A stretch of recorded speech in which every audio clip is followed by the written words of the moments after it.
Hi, I'm Connie, And I'm Tali. and today we're going to be talking about our Misy427 Final reflection.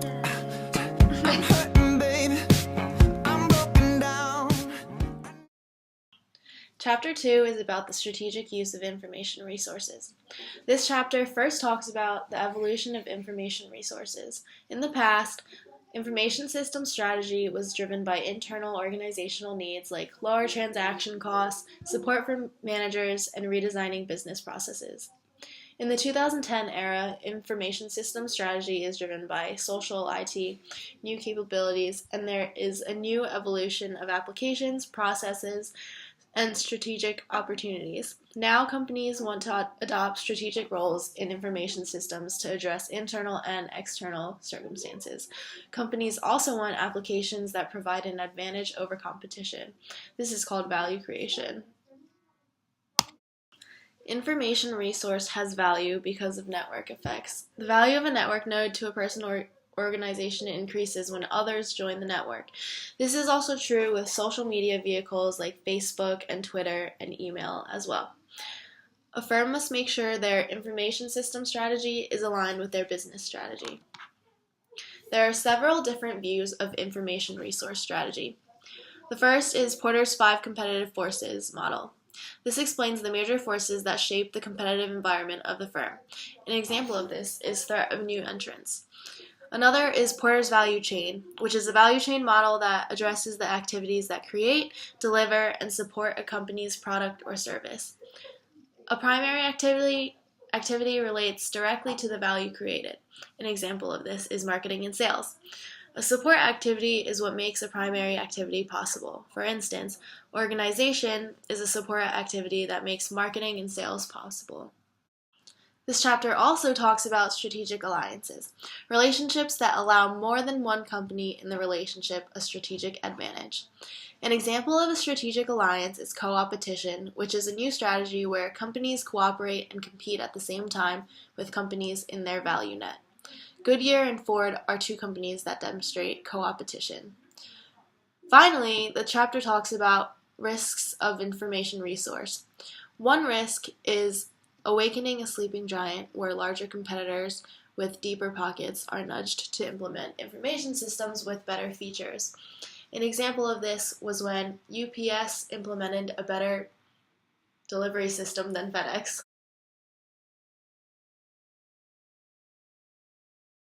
I found the real-world example of Zara using information systems to their advantage very interesting because the example was relevant and something I was familiar with.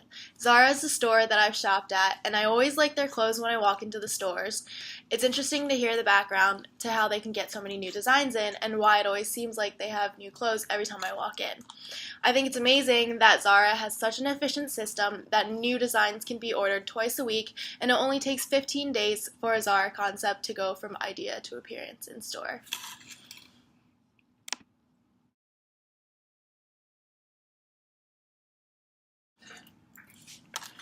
I have seen network effects in my leadership positions here at UD. Facebook and other social media have been useful in my marketing position in clubs. If other students didn't use these social media vehicles, I wouldn't be able to get the word out about events, performances, classes, or auditions for my dance club. The more people that are on these vehicles, the more useful they are as marketing tools. Also, I've seen co-opetition in my past internship with Urban Outfitters. They have a new brand called Without Walls, which is a brand that sells athletic apparel. Without Walls has collaborated with Champion since 2012. Normally, Without Walls and Champion would be competitors, but as they collaborate together, they are helping each other get more sales. Without Walls has more knowledge about apparel, and Champion has more knowledge about athletic wear, so together it makes sense that they would be stronger. Chapter 11 is called Knowledge Management, Business Intelligence, and Analytics. In today's world, business intelligence and analytics are becoming a source of strategic advantage for firms who actually understand and develop skills to manage and store their data. This chapter focuses on how businesses make decisions.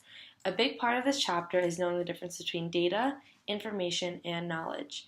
Data is just a simple observation and mostly consists of facts. Information is data endowed with relevance and purpose, and finally, knowledge is valuable information from the human mind. It normally reflects a synthesis and context of the data. There are two different types of knowledge. The first is tacit knowledge, which is personal, context-specific, and hard to formalize and communicate.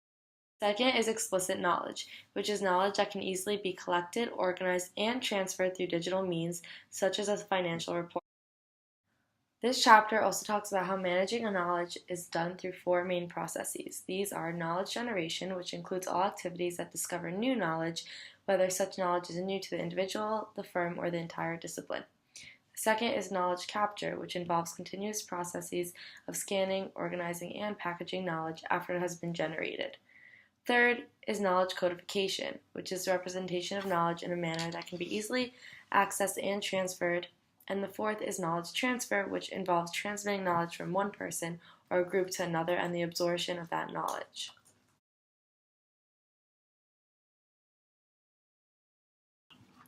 When looking at the chapter, one thing that I found very interesting was how businesses really use knowledge to their advantage. The book mentions an example of Caesars, which is a hotel. Caesars collected information on everything that the customers might do. They had a rewards loyalty system, and they determined that the best customers were motivated by reduced hotel room rates and wanted quick lines. High-revenue customers rarely waited in line anymore. I found the Caesars example very interesting because I thought it was very strategic how they collected customer data in order to increase their profits. They were able to take information they knew and use it to their advantage.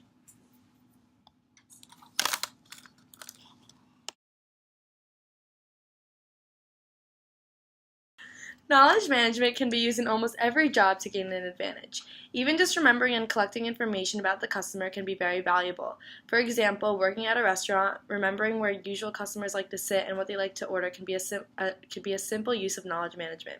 At my finance internship, while making phone calls to customers and managing their portfolios, I would always write down notes about them so that I would remember who they were.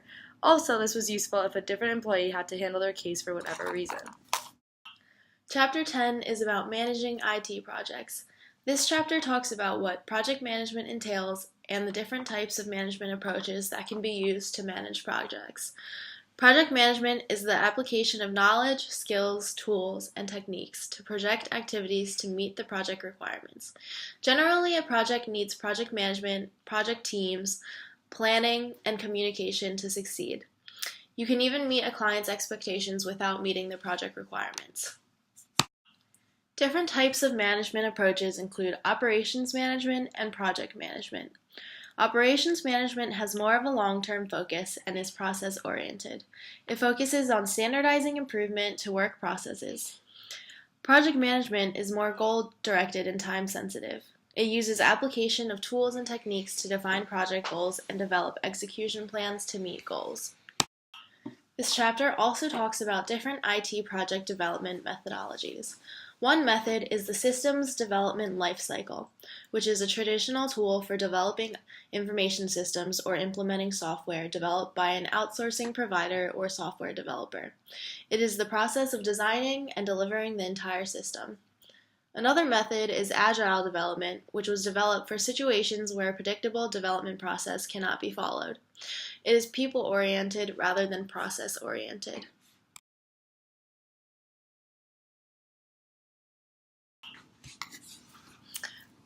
I find this topic interesting because it's incredible that a change in project management can make such a huge difference. For example, if a big company has issues with IT management, this could cost a company millions of dollars. Similarly, if a company manages their systems correctly, this could lead to much more efficient processes and better profits. It's interesting to see the cause and effect of different management methods and which methods work for certain companies.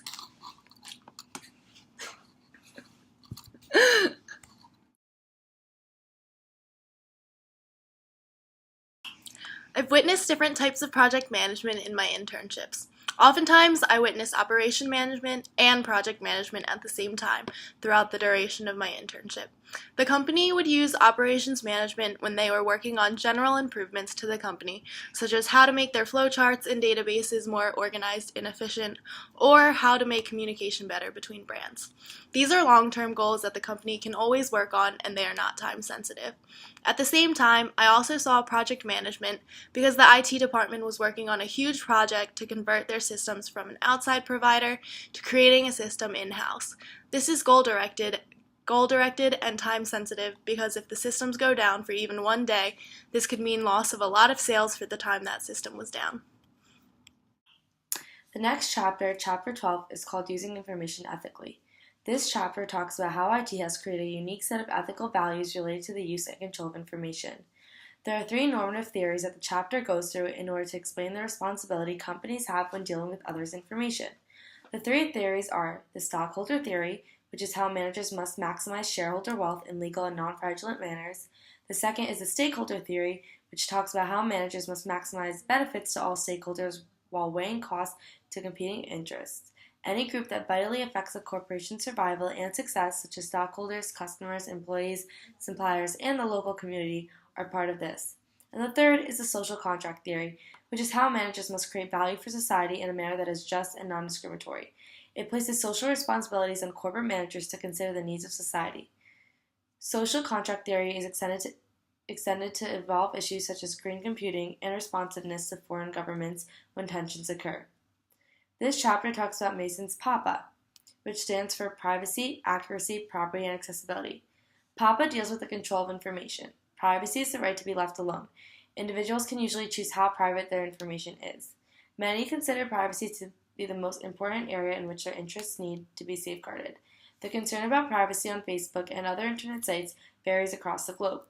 Concerns about privacy emerge in the workplace often. Surveillance of employees, website databases where customer profiles can be sold are both challenges to privacy. Managers must be aware of regulations regarding privacy. The A in PAPA stands for accuracy, which is the correctness of information. There can be many risks with having inaccurate information. Managers must establish controls to ensure information is accurate. The P stands for property. There is a vast amount of data about clients that are collected and stored. There is always the question of who owns the data and how you can use it. And the last A stands for accessibility, which is the ability to obtain data and how easy it is to access the data. The chapter also talks about the ethical role of managers of a company and how they have to have security controls in order to keep information safe and accurate. Companies can use technology to protect organizational data from unauthorized hackers and undesirable viruses. One big threat that companies have to be concerned with is inside threats. There are many inside threats to security, which can include things like current and former employees seeking to sabotage the IS infrastructure and integrity of data, unintentional human error or operational errors.